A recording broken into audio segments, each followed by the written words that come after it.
Hello friends, welcome to civil success point. पिछली video में हमने मौर्य वंश का परिचय पढ़ा था, मौर्य कला के बारे में पढ़ा था, जितने शासक हुए थे। तो आज जो टॉपिक होगा वो होगा मौर्य प्रशासन। मौर्य कला के बारे में मैंने आपको पिछली वीडियो में बता दिया। अगर आपने वो वीडियो नहीं देखी तो उस वीडियो को प्लीज़ देख लीजिए, तभी ये अच्छे से समझ में आ पाएगा। इसके डिस्क्रिप्शन में मैं लिंक दे दूँगी इस वीडियो की। तो आज का जो टॉपिक है मौर्य प्रशासन, तो उसको समझने के लिए जो आज का प्रशासन है देश में, उसको को रिलेटेड करके हम मौर्य प्रशासन को समझेंगे तो ज़्यादा बेहतर समझ में आएगा। तो चलिए देखते हैं कि जैसे हमारा देश है भारत, तो जैसे सेंटर में, केंद्र में प्रधानमंत्री होता है, राज्य में मुख्यमंत्री होते हैं, फिर जिला में मजिस्ट्रेट होता है, ब्लॉक में ब्लॉक प्रमुख होता है, फिर वैसे ही ग्राम में ग्रामी के मुख्य होता है। वैसे ही मौर्य प्रशासन में भी ऐसा ही था। तो उसमें जो केंद्र में था वो राजा था और राजा पे ही सारी शक्तियाँ केंद्रित थी। तो मौर्य प्रशासन भी सेम ऐसा ही था। अब बात करते हैं मौर्य साम्राज्य के क्षेत्र की। तो जितना अभी भारत का क्षेत्रफल है उससे ज़्यादा मौर्य साम्राज्य का क्षेत्रफल था, क्योंकि जो मौर्य साम्राज्य था उसका जो क्षेत्र विस्तार था वो पाकिस्तान से अफगानिस्तान तक था। पश्चिम में देखा जाए तो वो अगर पूरा देखा जाए तो वो क्षेत्रफल अभी के भारत के क्षेत्रफल से कहीं ज़्यादा था। तो इसके लिए भी ये करना पड़ता था कि हर एक जो राज्य छोटे छोटे बनाए जाते थे, महाजनपद जो थे उनमें भी जो राज्यपाल होते थे, जैसे कि यहाँ स्टेट में मुख्यमंत्री होते हैं और वहाँ पर राज्यपाल भी होते हैं। तो वैसे ही जो मौर्य प्रशासन था वहाँ पर एक ही राजा था, जैसे कि अभी प्रधानमंत्री और राष्ट्रपति होते हैं, पर ऐसा नहीं, वहाँ पर राजा था और राज्यों में राज्यपाल थे। तो चलिए इसको अब शुरू करते हैं। तो राजा जो होता था वो प्रशासन, सैनिक, न्यायिक, सब चीज़ का प्रमुख होता था। अब उसकी सहायता के लिए मंत्री के पद सृजित किए जाते थे, जिनको अमात्य कहा जाता था। जो मुख्यमंत्री, मेन मंत्री होते थे, तो जो अमात्य होते थे वो प्रशासनिक अधिकारी होते थे, और जो तीर्थ कहलाते थे वो शीर्षस्थ अधिकारी होते थे। इनकी संख्या 18 बताई गई है। जैसे कैबिनेट मिनिस्टर होता है, मंत्रिमंडल होता है, वैसे ही मौर्य प्रशासन में भी एक मंत्रिमंडल था जिसको तीर्थ कहते थे या शीर्षस्थ अधिकारी कहते थे। कौटिल्य द्वारा यानी चाणक्य द्वारा जो राजा का प्रशासन है उसमें सप्तांग सिद्धांत दिया गया है, जिसको राजा को सिर कहा है तो अमात्य को आंख कहा है। जनपद जो है जंगा, दुर्ग मतलब किला, बाह, कोश मतलब मुख, बल, सेना, दंड, इसको मस्तिष्क कहा गया है, और मित्र को कान कहा गया है। तो ये आपको ध्यान में रखने हैं, ये बहुत सरल हैं, याद हो जाएंगे, एक दो बार पढ़ोगे आप, क्योंकि कभी कभी इनसे भी ऑब्जेक्टिव्स बन जाते हैं, इसलिए आपको ये भी अच्छे से ध्यान में रखना है। तो चलिए आगे बढ़ते हैं। जो अब ये मंत्रिमंडल था उसमें जो संख्या गई है वो 18 है, और इसमें से मैंने कुछ सेलेक्टेड यहाँ पर लिखे हैं जो एग्ज़ाम में बहुत ज़्यादा पूछे जाते हैं। अब देखिए, जो इसमें विभाग थे वो बहुत से ऐसे विभाग हैं जो नाम से ही पता चल जाएंगे। तो जो नाम से पता चल जाएंगे वो एग्ज़ाम में नहीं आते। जैसे कि जो प्रमुख धर्माधिकारी या प्रधानमंत्री होता था उसको पुरोहित कहते थे। सेना की सामग्री वाला जो था, जो सेना को व्यवस्थित रखता था, उसको दंडपाल कहते थे। तो जो ये सब हैं जो नाम से ही पता चल जाते हैं वो एग्ज़ाम में नहीं आएंगे। जो थोड़े से अलग होते थे, जो जिनका पता नहीं चल पाता कि ये किस विभाग का अध्यक्ष होगा, तो उससे ही जो है क्वेश्चंस आएंगे। तो वो मैंने कुछ लिखे हैं, तो चलिए देखते हैं। जो राजस्व प्रधान होता था उसको समाहर्ता कहते थे, और जो कर लिया जाता था वो बलि या भाग के रूप में लिया जाता था। वैदिक सभ्यता में भी पढ़ा था, जो कर है उसको बलि कहा गया है। वैसे ही अभी भी जो कर है वो बलि के नाम से ही जाना जाता है। राजकीय कोषाध्यक्ष को सन्निदाता कहते थे। राजकीय कृषि विभाग अध्यक्ष जो था वो सीता अध्यक्ष कहलाता था। वाणिज्य विभाग पण्याध्यक्ष और महालेखाकार अक्षपटलाध्यक्ष। एक और पॉइंट नोट कर लीजिए इससे संबंधित, जो उस समय सरकारी भूमि होती थी उसको सीता भूमि कहते थे। तो सीता अध्यक्ष जो कि राजकीय कृषि विभाग अध्यक्ष होता था, और सीता भूमि जो कि सरकारी भूमि होती थी।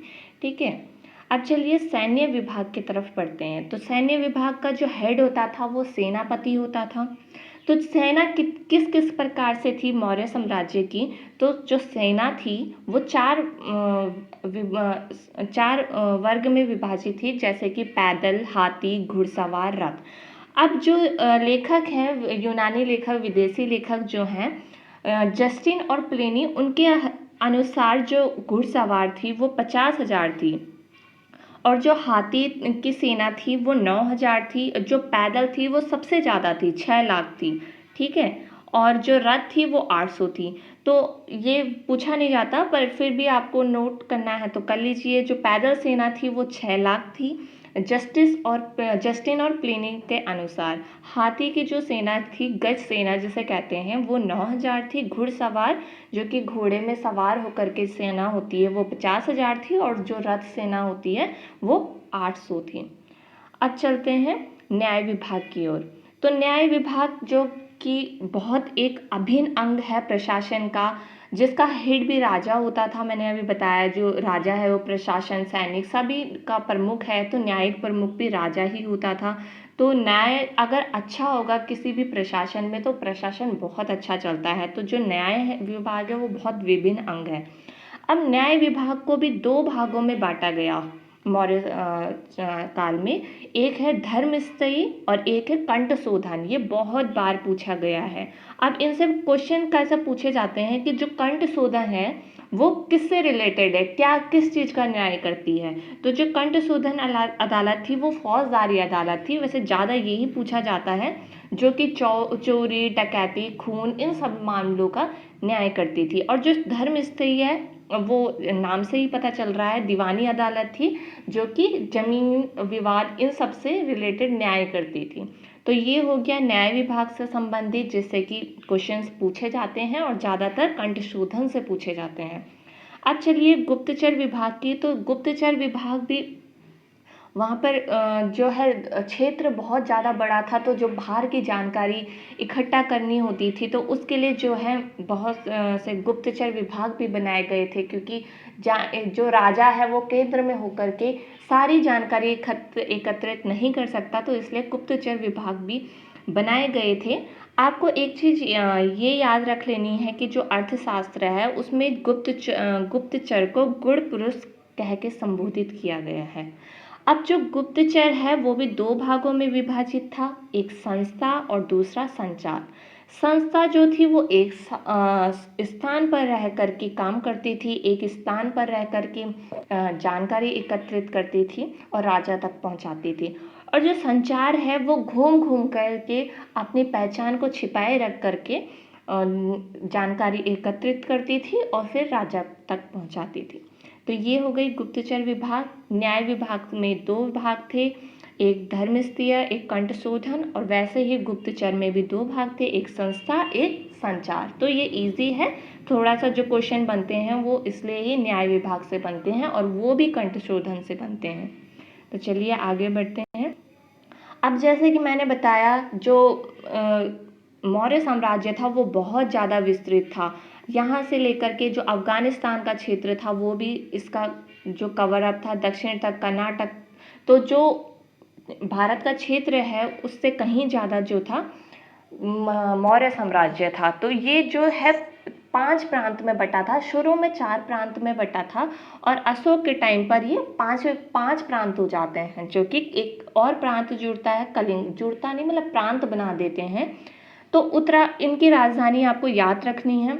इससे राजधानी से बहुत इंपॉर्टेंट क्वेश्चन पूछे जाते हैं कि कभी मिलान के लिए आ जाएगा, आपको बोला जाएगा एक तरफ जो है प्रांत दे दिए जाएंगे, दूसरी तरफ राजधानी दे दी जाएंगी और कहा जाएगा कि आपको मिलान करना है। तो देखिए उत्तरापंथ, अब उत्तरापंथ देखिए यहाँ पर उत्तर की तरफ तक्षशिला था, तो राजधानी याद करनी बहुत ईजी है। तो उत्तरापंथ की राजधानी तक्षशिला, दक्षिणापंथ की स्वर्णगिरी, पूर्वी की पाटलिपुत्र।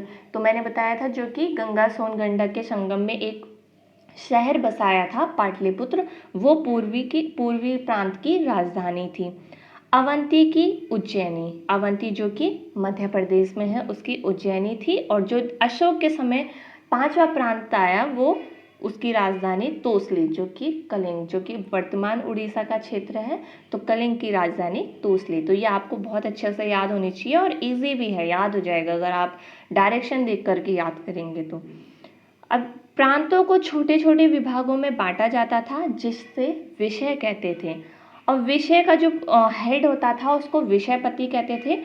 और 10 गांवों को मिलाकर के एक समूह बनता था जिसका प्रमुख गोप कहलाता था। वैदिक सभ्यता में हमने पढ़ा था कि गोप राजा को कहते थे, पर यहाँ पर जो 10 गांवों के समूह, अब क्योंकि क्षेत्र बढ़ गया है, राजा केंद्र में है, इसलिए अब जो गोप है वो सिर्फ 10 गांवों के समूह का जो प्रमुख है वो गोप होगा।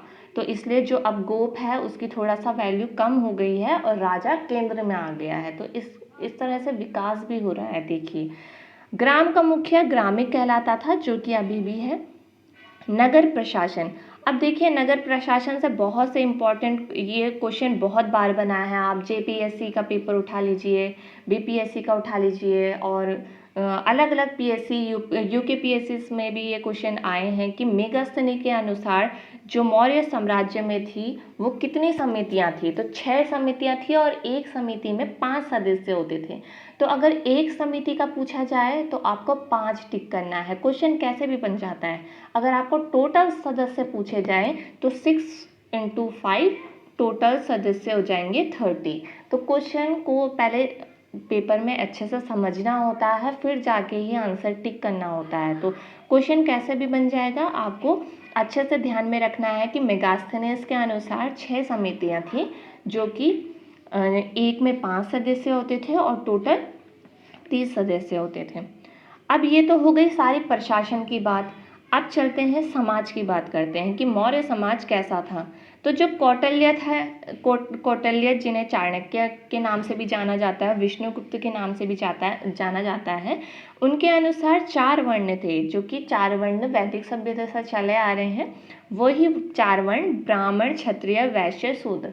तो इससे क्वेश्चन पूछने के कम चांसेस हैं क्योंकि ये 4 वर्ण पहले से ही चले आ रहे हैं। अब देखिए इम्पॉर्टेंट जो हो जाता है वो मेगास्थनीज के अनुसार हो जाता है, क्योंकि मेगास्थनीज जो हैं वो यूनानी लेखक हैं, वो भारत में आए थे, चंद्रगुप्त मौर्य के दरबार में रहते थे। तो इनके अनुसार जो समाज था वो 7 वर्णों में विभाजित था। अब वो 7 वर्ण क्या क्या थे? दार्शनिक, किसान, आहिर, कारीगर, सैनिक, निरीक्षक और सभासद। सभासद वो थे जो राजा की सभा में भाग लेते थे, पार्टिसिपेट करते थे। तो मेगास्थनीज के अनुसार कभी भी क्वेश्चन आए और ऑप्शन कुछ भी आए, 5 वर्ण, 6 वर्ण, 7 वर्ण, 8 वर्ण, तो आपको 7 में टिक करना है। 7 वर्ण में विभाजित किया गया था। अब इससे पता लगता है कि जो मेगास्थनीज हैं उन्होंने कर्म के हिसाब से जो है वर्ग विभाजित किए थे। अब दास प्रथा की बात की जाए तो दास प्रथा जो कौटिल्य के अनुसार थी और मेगास्थनीज और स्ट्रैबो के अनुसार नहीं थी। अब ये इसलिए क्यों हुआ? ये इसलिए हुआ क्योंकि जो मेगास्थनीज है, जैसे जो विदेश में ईरान, यूनान, जहाँ दास प्रथा बहुत कठोर होती थी, तो उस हिसाब से इन्हें यहाँ मौर्य साम्राज्य में ऐसे दास प्रथा नहीं नज़र आई। इनको कमज़ोर वर्ग तो नज़र आया पर इनको दास प्रथा नज़र नहीं आई। जो कौटिल्य हैं उनको दास प्रथा नज़र आई। उनका कहना ये भी है कि जो किसान के रूप में ज़्यादातर जो थे वो दासी थे। तो चलिए आगे स्त्री की बात करते हैं। तो स्त्री की स्थिति थोड़ा पहले से ठीक थी। पुनर्विवाह और नियोग की अनुमति भी थी। अगर उनके पति की मृत्यु हो जाती है या काल मृत्यु हो जाती है तो उनको पुनर्विवाह भी करने दिया जाता था, और नियोग की अनुमति भी थी। नियोग मतलब कि अपने देवर से शादी करने की अनुमति भी थी। और स्त्रियों की स्थिति अच्छी थी। वो एक और चीज़ से पता चलती है, जो वैश्यकृति करती थी स्त्रियां उनको रूपा जीवा कहा गया है। तो ये थोड़ा सा इम्पॉर्टेंट है, क्वेश्चन आया है कई एग्जाम में। आपको ध्यान में रखना है कि जो मौर्य काल में जो स्त्रियां वैश्यकृति करती थी उनको क्या कहा गया है? तो रूपा जीवा। मौर्य अर्थव्यवस्था की बात करते हैं। तो मौर्य अर्थव्यवस्था कैसी थी? तो इसका जो आधार था वो कृषि था, तो कृषि पहले से चला आ रहा है, तो इसका भी जो आधार था वो कृषि ही था। इसमें आंतरिक और व्यापार दोनों होते थे, बाहर से भी होते थे और अंदर ही अंदर भी होते थे, विदेशी व्यापार भी होते थे। और जो इनका प्रमुख उद्योग था वो वस्त्र था, और वस्त्र में बात की जाए तो सूती वस्त्र। ठीक है, व्यापार में मुद्रा का प्रयोग होने लगा था, धीरे धीरे विकास हो रहा है। देखिए मुद्रा का प्रयोग, इससे पहले विनिमय पद्धति थी जिसको बार्टर सिस्टम कहते हैं, तो अब मुद्रा का प्रयोग होने लगा। अब देखिए जो राजा है, राजा के पास जब कर आएगा, जब अच्छा कर आएगा तभी वो अपनी सेना को बढ़ा सकता है, जो क्षेत्र है उसमें अच्छी सुविधा कर सकता है, समाज के लिए, अपनी प्रजा के लिए अच्छी सुख सुविधा करेगा। तो वो कैसे करेगा, जब उस पर कर आएगा। तो कर के लिए भी राजा ने जो है बहुत कड़े नियम बनाए थे। जो टैक्स चोरी करते थे उनको मृत्यु दंड दिया गया है, और ये भी काफ़ी पीएससीज में क्वेश्चन पूछा गया है कि मौर्य साम्राज्य में टैक्स चोरी करने वाले के लिए क्या दंड का क्या प्रावधान था। तो वो सीधा मृत्यु दंड दिया जाता था जो टैक्स चोरी करता था, जो टैक्स नहीं भरता था। और व्यापार के लिए प्रमुख बंदरगाह की बात की जाए तो प्रमुख बंदरगाह जो था वो भरूच था, जो कि गुजरात में है। तो ये हो गई अर्थव्यवस्था की बातें। अब चलिए थोड़ी सी मुद्राएं देख लेते हैं। जो नाम है काषाण, पर्ण और धारण, ये चांदी धातु की थी। सुवर्ण और निष्क, देखिए निष्क वैदिक सभ्यता में भी पड़ा था, ये सोने की धातु थी, तो ये अभी भी सोना ही है। माशक एवं कांकड़ी, ये तांबे के सिक्के होते थे। और जो इनकी राज्य मुद्रा थी वो क्या थी, पर्ण थी। तो इसको भी आपको अच्छे से नोट कर लेना है, कभी मुद्रा से क्वेश्चन पूछे जा सकते हैं, इसको भी अच्छे से ध्यान में रखिए। और राज्य मुद्रा क्या थी, तो पर्ण थी। तो जो ये है मौर्य साम्राज्य का जो टॉपिक है, मौर्य वंश का टॉपिक है, वो यहीं ख़त्म होता है। आपको दोनों जो वीडियोस हैं वो एक साथ देखनी है, फिर आपको अच्छे से बेहतर समझ में आएगा। अब जो नेक्स्ट टॉपिक होगा वो सुंग वंश से होगा, जो कि हम मौर्योत्तर काल में पढ़ते हैं। तो नेक्स्ट टॉपिक में मिलते हैं, तब तक अपना ध्यान रखिए। Bye bye, take care.